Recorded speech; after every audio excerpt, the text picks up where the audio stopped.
As you know, last week I told the story about the trade show nightmare and delivering the trade show displays to the McCormick Center. And you want to talk now, again, we talked about this, about the city of Chicago. The city of Chicago is just a hole. Okay. I mean, not only is the crime rate out of control, and they've got this Rahm Emanuel as the mayor now. Yeah, who's just a fucking scuzzball. But the whole layout up there is just, the traffic is horrible, and the tolls and the, just everything about the area. I have zero interest in the city of Chicago. You can't wait to move the fuck away. Zero. Well, anyway, this McCormick place, it's this huge convention center. I mean, this place is massive. Okay. They've got basically four main convention areas of this convention center. I said last week it takes up about a 1 mile square. That's how big this thing is. Okay. So this convention that I was part of was in the South Hall. All right. And, they have all these loading docks and everything. Well, these loading docks are controlled by a union group called the Freemen. Okay.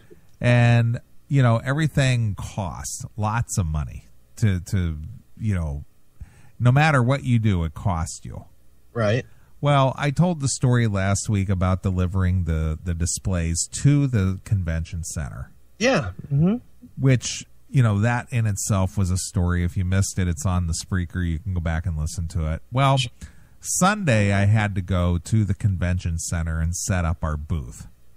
Well, our booth consisted of carpeting, which wasn't so bad. The carpeting goes together in two by 2 foot panels. They basically go together like puzzle pieces. Sure. And our booth was 10 by 30. Okay. So basically it was just laying down this carpeting. Then we had 5 display units that had to be taken out of the crates and set up. And a lot of them are electronically operated, so they all have control panels to them. So I'm hooking up all the control panels, and then we have all these banners and all this kind of stuff hanging up. And if you ever been to a convention center or any kind of a trade show, you know exactly what I'm talking about. Yeah, sure. So I spent my Sunday afternoon at the McCormick Center setting this trade show booth up for Monday morning. Right. All right. I live approximately 45 miles outside away from the McCormick Center, so I had to drive up there every morning. Ooh, 45 miles? Yep, every morning. Each way? Did I what? You had to go each way? Yeah, each way. Oh, god damn. So you were driving 100 miles a day? Yeah, basically, yeah. Fuck that. So, I had to get up at 5:30 in the morning. I had to be on the road by almost 7, and get up there by 9 and get everything get rolling. Well, this convention for this trade show, it was not well attended at all. Okay. And everybody that there was more exhibitors than there were visitors. Oh, wow. This was a big trade show, but the visitor attendance was way down this year, and everybody that I talked to said that they didn't.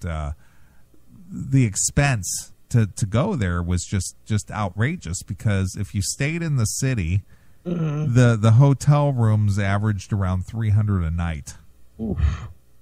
And that was just for a basic room, right. Not a suite or anything. It was $300 a night. Jeez. Well, this McCormick place is near Soldier Field. Okay. But all the hotels and everything are up in the city, which is a couple of miles away. Right. And to get there, you either have to take a shuttle bus or you have to get a cab. And then, no, hold on, before you go any further with that.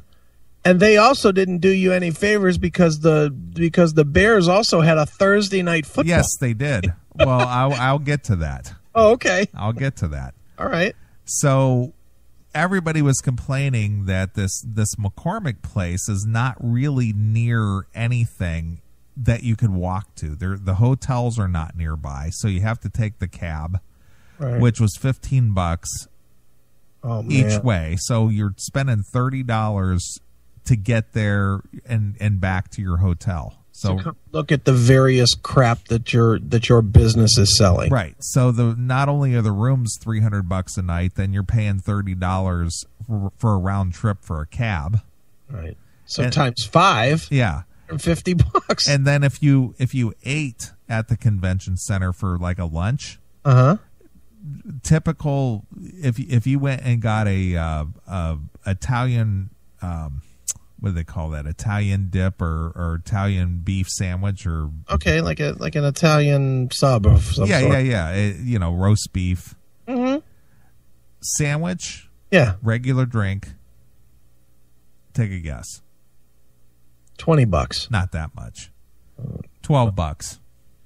Oof, even that's kind of. I mean, you can go to Subway for $5. Yeah, but it's a 6-inch sandwich and a drink for $12. Oof, yeah, that seems good. Yeah, so it was really expensive. So the show was not well attended, and like I said, there's nothing within walking distance of that place.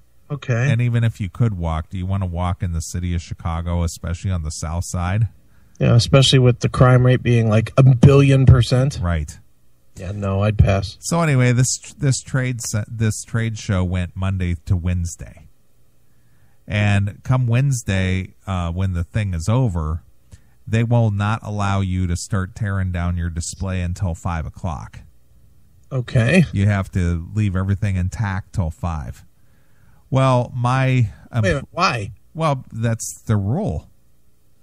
They want you to leave your booth intact until the thing is completely over, and so that you don't have people half tore down. I guess. Like it would matter. It sounds like there was nobody there to notice. There wasn't anybody there. So wait, so literally, be realistic here.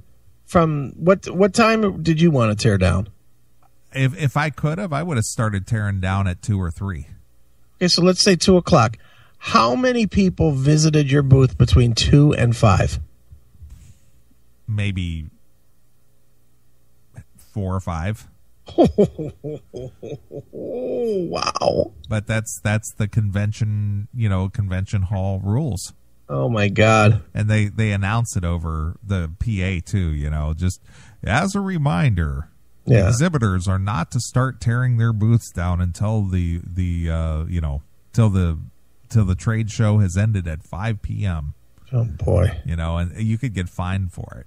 Oh geez. Yeah. So anyway, so my employers felt that it was just best to leave the booth intact, and that I would go back on Thursday and go break this thing down and pack everything up and all that. So Thursday, not only did I go through the rigmarole of going to and from the city every day, okay, Monday through Wednesday, driving up and driving back and dealing with the traffic and so on and so forth.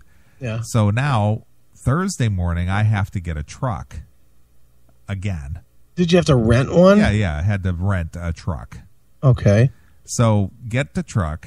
Which probably takes you. Let's do this on the timeline too, because I'm assuming that the timeline is important because you just ran into fucking nastier than nasty traffic. Right. Well, no. So the rental place doesn't open till 8.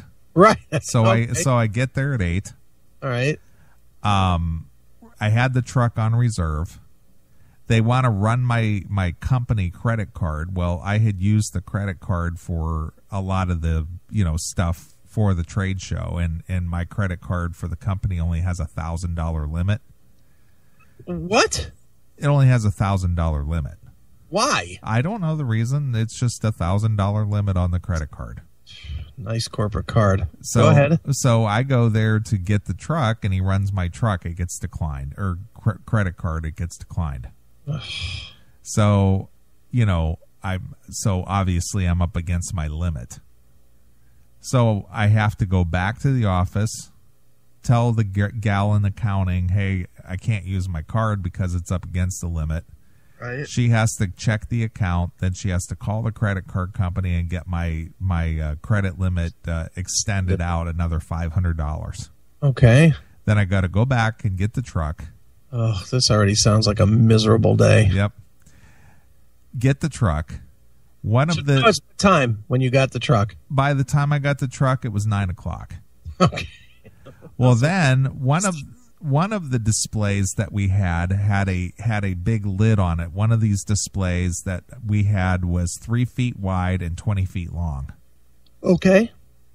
And it has a big plexiglass lid that went on it. Well, my boss insisted that we didn't leave the lid at the trade show. When I took the displays to the trade show on Saturday, yeah, I had to bring the lid back for that display back with me to the office or the warehouse.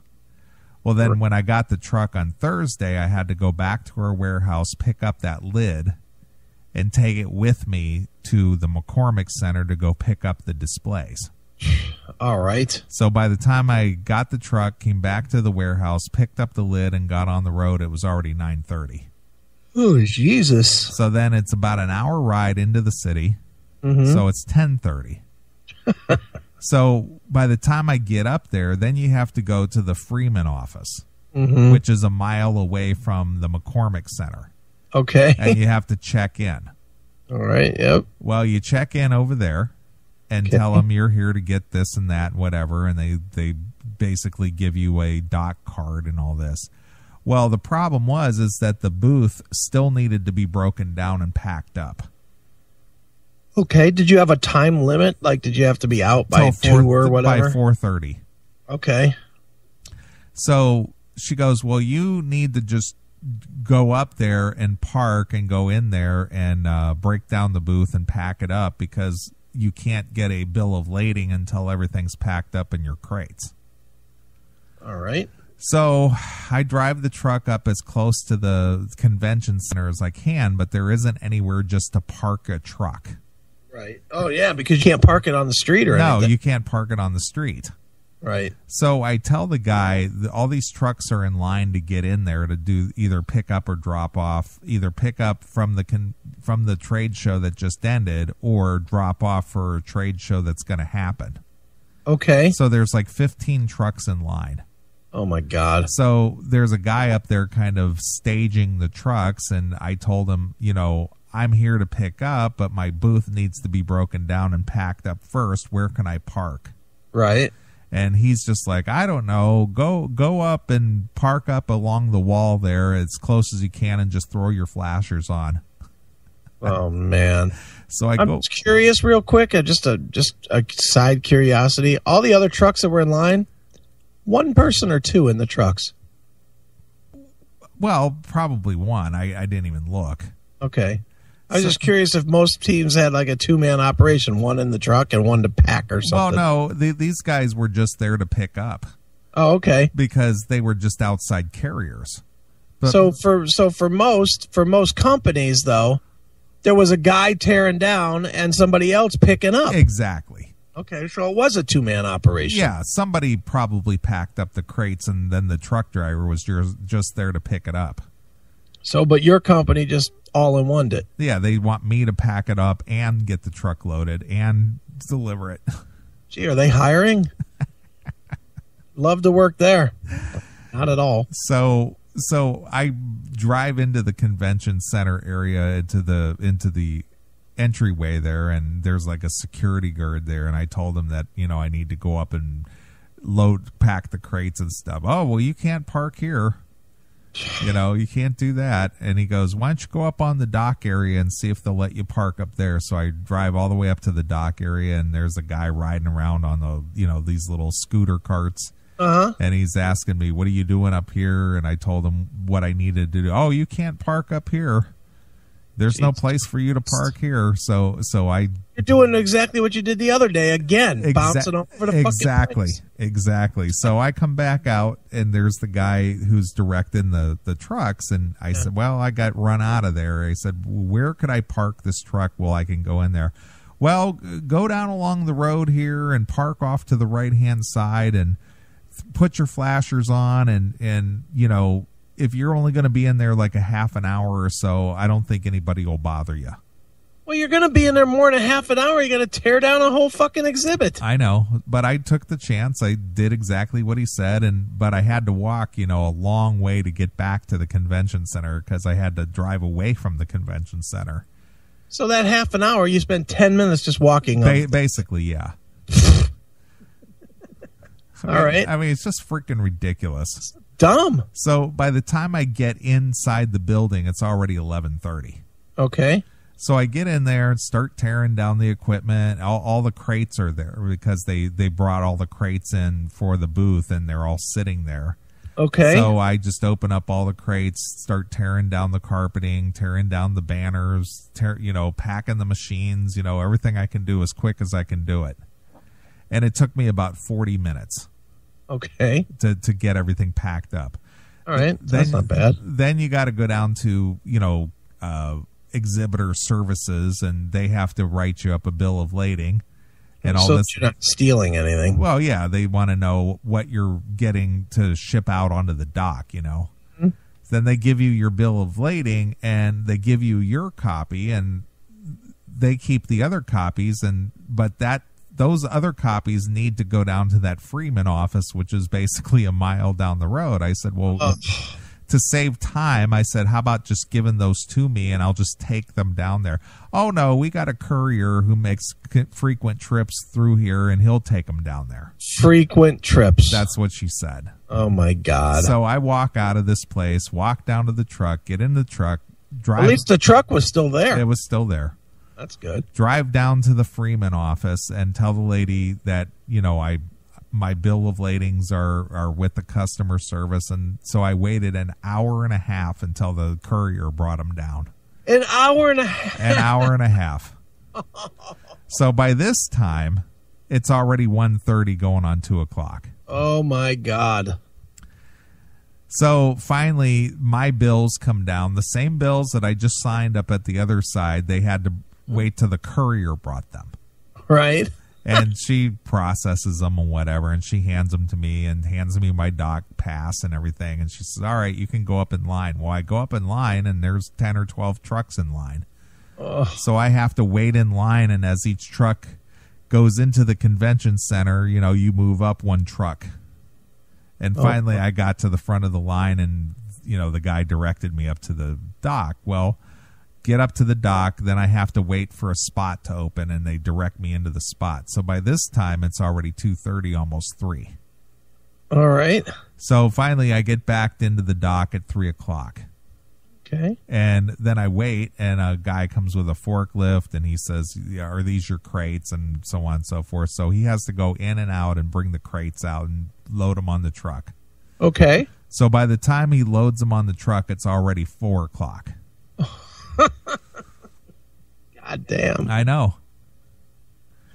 And you still have to drive 45 miles? Now I have to drive back 45 miles or so. Do you have to unload the truck? Yes. So I, get on the freeway. Well, now it's rush hour. Oh. And not only that, all the people are filing into the parking lot for the Bears game, and they're all doing the tailgating thing. So I have to make my way through the traffic coming off the freeways for the Bears game. Oh, no. Oh, my God. I forgot. That's hilarious. Because the convention center is right next to Soldier Field. So how long did it take you before you could get out of all that fucking traffic? Well, you could go one of two ways. You could take 94 all the way, or you could go on the Skyway, which is a toll road, and go that way. Well, I sat in traffic for about 20 minutes and barely moved a mile. So I dug into my own pocket and took the tollway, and I was able to breeze down through the tollway, and basically the tolls across the Skyway and into Indiana and across the Indiana tollway basically mounted up to $5.50. Okay. That's not too terrible, I guess. No. So by the time I stopped, refueled the truck because you got to bring it back full, got to the warehouse, got the 5 crates off, get it back over to the truck leasing place, it was 10 minutes to 6. Okay. and they closed at 6. Oh, my God. So I was able to return the truck, get it all processed, get it out of there right as they were ready to close. Right.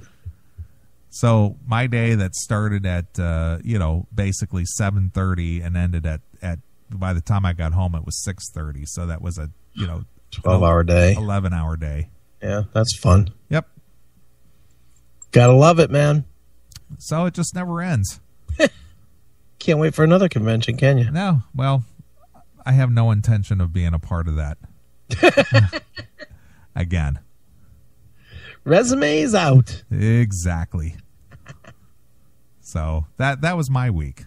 Oh, yeah, I think I definitely had a funner week than you. Oh, yeah. A more gooder, as yeah. you would say. Yeah, so regardless if you were a Steeler fan or not, and the fact that you attended a kind of an exclusive event, yeah, you had a much better week than me. I don't know, man. I could have been out there. Never mind. Never mind. So that's it. That was my week. Wow. Well, you had a fucking tough week. It was not fun. Not fun. And crazy. But it was all on me. Yep. Well, look. Everybody has to do something they don't like until they find the thing that they do. Right. That sounds like clearly you found the thing that you don't. It's just always amazing to me how much of this falls on my shoulders. Well, it's amazing to me that you let it, but that's a whole nother issue. Yeah, but there's not a lot of choice at the moment. Oh, I won't even get into that. You know my feeling. Sure. I would end up fired on your job for about 450 reasons, well, but that would be one of them. I would not be the fucking slave. Right. Fuck that. I would be like, either put more money in the check or fucking get somebody to work from hour 8 to fucking hour 12. Right. Because it ain't going to be me. Fuck you. Not all the goddamn time. Right. But whatever. I'm not going to get into your whole business thing because I don't want to cause a real issue. So there you go. Lucky you. It was. I was very lucky. I'm a lucky guy. Your name did come up in some discussions about Pittsburgh, though. Well, that's good. And the exact discussions you and I have had Sure. was addressed and not necessarily looked at as like, no, that's not going to happen. Right. Was definitely brought up in the scope of, I would really like to have somebody do this that I trust. Sure. Because you want me to run the business piece of it. Well, running the business piece of it means I have to trust the staff. Sure. So that was the exact discussion that was pretty much had, and was met with, let's apply for our grants and let's, add that into the budget and blah blah blah blah blah. So, right. Who knows? Maybe sooner than later. Yeah, that'd be nice. Well, again, I make no promises, and Lord knows you have another scenario that you can't talk about that that fucking could certainly tell that story, but you're well aware of as much as anybody that, when you see it, then you have it. Right. Then you don't. Exactly. So, all right, let's get the fuck out of here. I agree. This show went fast. It did. It went very quick. I didn't think it was that funny, but it went fast. Well, it wasn't a funny show, but we said we were going to just share a lot of, story stuff. It was a serious show this week. It was a serious show. Yeah. Well, next week should be more fun. Yeah. I know I'll have one major story to tell next week, but I can't talk about what. Right. I just know I have one major story to tell next week. All right. So, and then the week after that is my birthday. Already, huh? Here we go again. Wow. The big 45. Wow, look at you. Almost dead. Please. All right, dude. Well, we want to thank our guest this evening. I can never remember this guy's name from The Answer. What's his name? Neeson. Yeah, there we go. And Miles Kennedy of Alter Bridge and Slash for calling in and being part of the show tonight. Sure, that'll be good. They were good. And, of course, our listeners and our fans and everybody who puts up with our nonsense. That's right. All right. Any guests that you're aware of next week? I can look real quick and tell you. The Classic Metal Show. Next week is Todd Kearns. Oh no, that's 2 weeks. Next week is Rock and Rolf from Running Wild, and Don Chaffin, I think it's Chaffin, from the Voices of Extreme. Okay, sounds like a deal. Yeah, I don't know who Don Chaffin is, but we'll find out. Sure, we'll learn together. Right. So there we have it. That's what's coming up. Excellent. All right, well, I saw somebody throw something up there in the chat room that I always like this song too, and they said Neeley's heading on out to the highway, so I thought I'd close out with some Judas Priest. All right, that works. And it's heading on out of the show too. That's right, heading to the highway that leads to my bedroom. Exactly. I'm ready for sleep. Me too. All right, well, we will be back next Saturday night. We'll do this thing all over again, so this is Neeley saying keep rocking hard with my good friend Chris Agan. We'll see you. Bye, kids.